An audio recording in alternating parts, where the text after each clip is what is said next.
with Magnus Clarke, crew on Canaan, who won all 3 races today, wire to wire. Congratulations.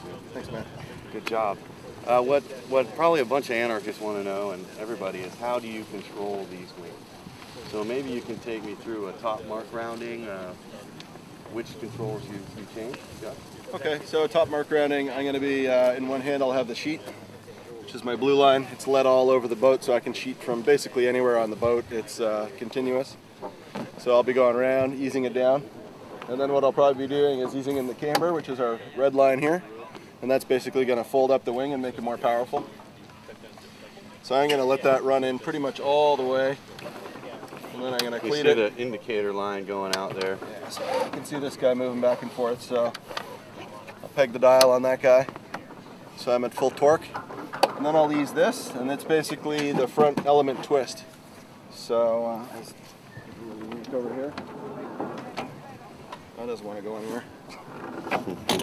But when it's loaded up, basically what that allows the whole front of the spar to do is twist open. So that's the same as when you would come around the mark and you'd either ease your sheet or maybe blow off your vang a little bit. And it's actually going to open up the front of the wing. And we do that between the deck here and up at the hounds. And that accounts for the gradient. So we've got a big change in apparent wind across the boat from down at the deck level up to the hounds. So we can do that about 15 degrees, and we'll ease that in. And then this one, and that's basically a windward mark rounding. And then I just go down to leeward or get where I gotta get to, and then start sheeting, give it a little pump. I make sure there's some flow over the sail. Fred says click, click. We put the heat on, fly the hull, and then we start bearing away and getting it going. So when we're sailing upwind, basically we'll have number 1 here centered. It'll be right in the middle of the boat. So our front section is straight. And then what we'll do is be playing with our camber again, the depth of the wing. And then this is our twist in our flap on the back of the wing. So with that, we can ease it off through this system here. The amount that deflects transmits that change up to the hounds. And again, we can just open up our leech a little bit there if we want to basically move our center of effort a little lower. So we keep the top a little grunty and torqued up with some camber, but we can flatten off the top of the wing with that.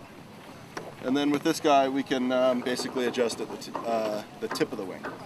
So if we want to open it up or close it up a little, if it's light air, we want to pull the leech right up and stuff the guy out to weather on us. So that's the very top. That's the very tip of the wing, so we can adjust it with that thing. Okay. And going upwind, you're mostly using the camber and the main sheet? Main sheet pretty much all the time. So a lot of guys argue that you should be using the camber. Oh no, you should be using the twist and stuff like that. But until we get this wing worked in a little more and a little smoother, it's just not fast enough. So like you might pull your downhaul on in a tornado going upwind, and that'll open things up and get it to run a little faster, a little less draggy, but it just takes a little more time than that on this boat. So if we get a big puffin, things will change. I'll flatten off the camber a little, again right here, and just flatten off the wing a little bit, but then again we'll just put the bow down, ease a little sheet to it, get a rumbling. Nice. And you were putting the bow down today. Yeah, she likes it. I saw you weren't sailing quite as high as they were on Alpha. No, they were trying to get up inside us, and that was fine. And we were trying that off the line, but it wasn't really working for us. Yeah, and then you went for boat speed, and it was all okay. Yeah. Well, good. So there you have it. You still have a little ways to go with it to get the controls to move faster, so you'll have some improvements in the future.